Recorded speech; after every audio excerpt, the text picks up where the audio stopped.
hanggang 7 p.m. po yung ibinibigay na deadline kay VP Duterte para po mag-file ng kanyang answer sa articles of impeachment. If ever po na isubmit niya yung kanyang answer, ano po ang reaction ng House Prosecution Panel?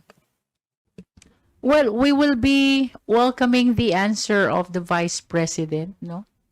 Remember, ang mga allegation of offenses in the current articles of impeachment is almost similar to the allegation of offenses in the articles of impeachment back in the 19th Congress.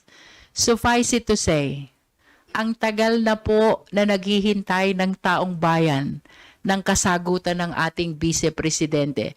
And even us, the 11 prosecutors, are looking forward to see the answers of the Vice President to this allegation of offenses. So for us, itong araw na ito, finally, makikita na natin ang kasagutan ng ating Vice Presidente. Let us recall that during the Justice Committee proceeding, wala po tayong nakuhang responsive answer to the allegations of offenses.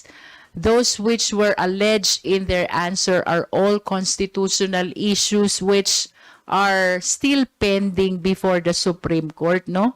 Ang gusto po sana namin, which I believe ito rin ang inaasahan ng taong bayan, yung mismong kasagutan sa usapin ng threat, kasagutan sa usapin ng misuse of confidential fund, kasagutan dito sa usapin ng unexplained wealth and non-disclosure to SALN, at yung kasagutan din sa usapin ng bribery.